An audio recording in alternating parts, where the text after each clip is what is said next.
Dia kata barang siapa berkata tatkala sakitnya, sabda Rasulullah tadi dalam Syarah As-Sudur riwayat Tabrani daripada Abi Hurairah dan Abi Sa'id Al-Khudri radhiyallahu anhuma, hadis marfu' kepada Nabi sallallahu alaihi wasallam bersabda, barang siapa berkata pada tatkala matinya, maksudnya sebelum mati tadi sakit, apa yang diamalkan? Dia kata la ilaha illallah wallahu akbar wala haula wala quwwata illa billah. Biasa tuan-tuan, ayat tu ayat biasa, tetapi disebutkan di sini ini daripada sabda Rasulullah tadi, barang siapa yang sakitnya sentiasa melafazkan kalimat itu, apa dia kata? Tiada makan akan dia akan api neraka selama-lamanya. Jadi macam benda yang simple ayat tadi, biasa kita dengar. Cuma disebutkan oleh Rasulullah sallallahu alaihi wasallam dalam hadisnya, antaranya perkara yang ringan sebutannya tapi berat di lidah. Rasulullah sebut dalam hadisnya, antaranya ringan sebutannya tapi berat di lidah. Antaranya ayat inilah, la ilaha illallah wallahu akbar wala haula wala quwwata illa billahil aliyyil azim. Kata Rasulullah tadi, perkara ini ringan tetapi amat berat di lidah, berat nak sebut. Sedangkan dia punya ganjarannya, barang siapa yang meninggal dalam sakit untuk membawa kepada kematian tadi, kalau dapat membaca ini tadi, dikata apa ganjarannya? Akan terselamat dan tidak akan dimakan oleh api neraka buat selama-lamanya.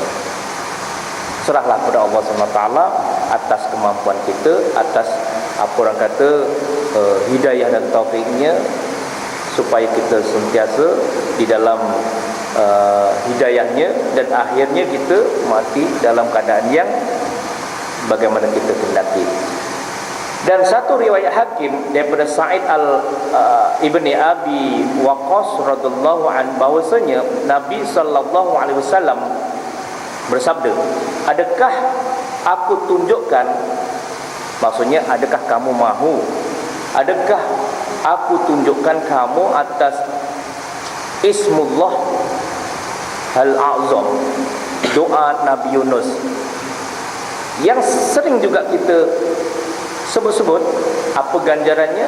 Doa Nabi Yunus yang dia telah ditelan oleh oleh ikan hiu yang terselamat daripada perut ikan hiu tadi, yang diamalkan oleh Nabi Yunus. Sebagaimana kita sejarah Nabi Yunus, dia seolah-olah menghadapi satu dugaan berat kepada Nabi Yunus sehingga dimakan ikan hiu. Kesan daripada Nabi Yunus itu lari daripada umatnya, kerana sudah tidak mampu untuk berdakwah kepada umatnya, kerana umatnya tidak ada yang mengikut dakwah Nabi Yunus. Akhirnya Nabi Yunus lari. Bila lari menyeberangi lautan, dimakan ikan hiu. Mungkin ikan hiu itu serupalah macam ikan jerung lah barangkali gitu. Dan dalam situlah, dalam perut ikan itu Allah memberi ilham ataupun wahyu supaya melapaskan doa ini, bagaimana kita sebut dalam sembahyang hajat, yaitu la ilaha illa anta subhanaka inni kuntu minaz zalimin. Itulah doa Nabi Yunus. Maka di mana mendoa dengan dia seorang sakit, pada sakit matinya, sakit yang membawa kepada mati 40 kali, maka mati ia dalam keadaan dalam sakitnya diberi akan dia pahala. Kalau semasa sakit baca ini akan diberi pahala, dan jika sembuh diampunkan baginya dosanya. Maksudnya banyak tuan-tuan, amalan-amalan semasa sakit supaya diringankan dia punya kalau takdirkan banyak dosa, diampunkan dosanya mudah-mudahan, dan ganjarannya sehingga tidak dapat api neraka itu menjilat tubuh badan kita dengan amalan yang begitu ringan. Itulah Maha Pemurahnya Allah Subhanahu Wa Taala. Sehingga kan doa yang diberikan tadi, doa bagaimana yang diamalkan oleh Nabi Yunus juga mampu untuk menyembuhkan sakitnya jika ditakdirkan sembuh. Tetapi jika ditakdirkan dia meninggal, maka pahala telah diberikan padanya. Baik. Kemudian antara lain juga diingatkan alamat-alamat husnul khotimah ataupun su'ul khotimah, disebutkan juga di sini. Dia kata adapun alamat-alamat khotimatul khairat, khotimatul khairat itu samalah maknanya husnul khotimah, seperti yang diceritakan oleh Tirmizi dalam hadisnya, yaitu yang dibawa oleh Anas, bahawa Nabi SAW bersabda, "Iza aradallahu bi'abdin khairan ista'malahu qila kaifa yasta'mil qala yuwaffiquhu li amali sholih." Kata Rasulullah, apabila berkehendak Allah Subhanahu Wa Taala dengan hambanya kebajikan ke atasnya, maka Allah akan pakaikan kebajikan itu ke atasnya. Sembah Nabi, sembah sahabat terhadap Nabi, betapa dipakai, bagaimana dipakaikan, maksudnya begitu. Bagaimana dipakaikan? Maka sabda Nabi SAW, diberi taufik bagi mengerjakan amal ibadah yang soleh. Maknanya kita melakukan amal ibadah yang soleh itu juga adalah taufik daripada Allah Subhanahu Wa Taala. Suatu awal-awal tadi sebutkan, kita berharap supaya kita sentiasa dalam keadaan hidayah.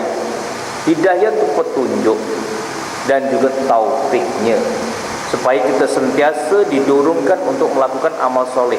Itu bila kita sentiasa terdorong untuk melakukan amal soleh, kata Rasulullah, itu antara insya-Allah kalau kita mati husnul khotimah, sehingga ke akhir hayat kita sentiasa terdorong untuk melakukan amal soleh.